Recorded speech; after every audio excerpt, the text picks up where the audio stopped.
नमस्कार आमी शुभ्रकांती चैटार्जी आमार यूट्यूब चैनल सेलेस्टियल इनबक्से प्रथमेई आपनादेर सकलके स्वागत जानाच्छि। बर्तमान ग्रहगत अवस्थानेर भित्तिते आमादेर राशिचक्रेर द्वितीय राशि अर्थात वृष राशिर जातक जातिकादेर एई मे मास केमन जेते पारे आजके आमी सेई विषये किछु कथा बोलबो। प्रथमेई जेटा बोलबो जे एई मे मासे आमादेर राशिचक्रे वृष राशिर सापेक्षे कोन कोन ग्रह कोथाय कोथाय अवस्थान करबे एई प्रसंगे बला दरकार जे एई मे मासे आमादेर राशिचक्रे तीनटी गुरुत्वपूर्ण किन्तु गोचर होते चलेছে, जार मध्य प्रथमटी होच्छे आगामी 14 मे बृहस्पति वृष राशि थेके प्रवेश करते चलेছে मिथुन राशिते। आगामी 18 मे केतु चले आसबे कन्या थेके सिंह राशिर घरे एबं ठीक एकई भावे आगामी 18 मे राहु चले आसबे मीन थेके कुम्भ राशिर घरे। तो এই মুহূর্তে বৃষ রাশির ওপরেই থাকছে বৃহস্পতি এবং আগামী 14 मे বৃহস্পতি চলে যাচ্ছে বৃষ রাশি থেকে মিথুন রাশির ঘরে, অর্থাৎ বৃহস্পতি বৃষ রাশির সাপেক্ষে দ্বিতীয় চলে আসছে। বৃষ রাশির সাপেক্ষে তৃতীয় অর্থাৎ কর্কট রাশির ঘরে থাকছে মঙ্গল। বৃষ রাশির সাপেক্ষে পঞ্চমে অর্থাৎ কন্যা রাশির ঘরে এই মুহূর্তে কেতু অবস্থান করছে এবং আগামী 18 মে কেতু চলে আসবে কন্যা থেকে সিংহ রাশির ঘরে, অর্থাৎ বৃষ রাশির সাপেক্ষে কেতু চলে আসবে পঞ্চম থেকে চতুর্থে। বৃষ রাশির সাপেক্ষে একাদশে অর্থাৎ মীন রাশির ঘরে এই মুহূর্তে বুধ শুক্র শনি এবং রাহু একত্রে অবস্থান করছে এবং আগামী 18 মে রাহু চলে আসবে মিন থেকে কুম্ভ রাশির ঘরে, অর্থাৎ বৃষ রাশির সাপেক্ষে রাহু চলে যাবে একাদশ থেকে দশমে।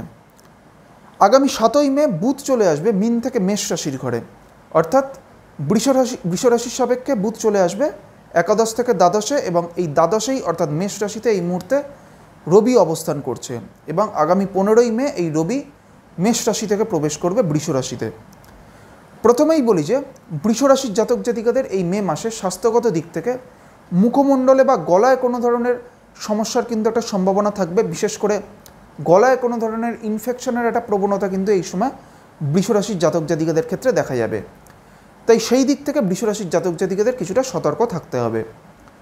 এর পাশাপাশি বৃষ রাশির জাতক জাতিকাদের বেশ কিছু ক্ষেত্রে একটা মানসিক চাপ দুশ্চিন্তা বৃদ্ধিরও কিন্তু একটা সম্ভাবনা কিন্তু এই সময় দেখা যাবে, যেহেতু এই সময়টা শনির তৃতীয় দৃষ্টি কিন্তু থাকছে বৃষ রাশির উপরে। সেই কারণে মানসিক দিক থেকেও একটা নেতিবাচক প্রভাব পড়ার একটা সম্ভাবনা বৃষ রাশির জাতক জাতিকাদের ক্ষেত্রে থাকবে। বৃষ রাশির জাতক জাতিকাদের আর্থিক উন্নতির দিক থেকে এই মে মাসটা কিন্তু একটা সামগ্রিকভাবে অত্যন্ত ভালো সময়, বিশেষ করে আগামী 14 মের পর থেকে বৃহস্পতি চলে যাবে বৃষ রাশির আয়ভাবে অর্থাৎ দ্বিতীয়ভাবে। সেই কারণে আগামী 14 মের পর থেকে বৃষ রাশির জাতক জাতিকাদের আর্থিক উন্নতির দিক থেকে কিন্তু একটা অত্যন্ত ভালো সময় আসতে চলেছে। এর পাশাপাশি বৃষ রাশির জাতক জাতিকাদের কর্মজীবনের দিক থেকে এই মে মাসটা কিন্তু একটা সামগ্রিকভাবে অত্যন্ত ভালো সময়। এর পাশাপাশি বৃষ রাশির জাতক জাতিকাদের তাদের কর্মজীবনে বা তাদের প্রফেশনাল লাইফে কিছু পরিবর্তন আসারও কিন্তু একটা সম্ভাবনা এই মে মাসে থাকবে। বৃষ রাশির জাতক জাতিকাদের পরিবারে বা পারিবারিক দিক থেকে বা তাদের গৃহের দিক থেকেও এই মে মাসটা একটা সামগ্রিকভাবে অত্যন্ত ভালো সময়। পরিবারে কোনো শুভ কাজ সম্পন্ন হওয়ার কিন্তু একটা সম্ভাবনা এই সময় বৃষ রাশির জাতক জাতিকাদের ক্ষেত্রে থাকবে। এবং বৃষ রাশির যারা শিক্ষার্থীরা রয়েছেন তাদের ক্ষেত্রেও এই মে মাসটা কিন্তু একটা অত্যন্ত ভালো সময় তাদের শিক্ষা জীবনের দিক থেকে। এইবার আমি আসছি বৃষ রাশির যে নক্ষত্রগুলি রয়েছে অর্থাৎ কৃত্তিকা রোহিণী এবং মৃগশিরা, এই তিনটি নক্ষত্রের জাতক জাতিকাদের এই মে মাস কেমন যেতে পারে। প্রথমেই আমি আসছি কৃত্তিকা নক্ষত্রের ক্ষেত্রে। কৃত্তিকা হচ্ছে আমাদের রাশিচক্রের তৃতীয় নক্ষত্র এবং কৃত্তিকা হচ্ছে রবির নক্ষত্র।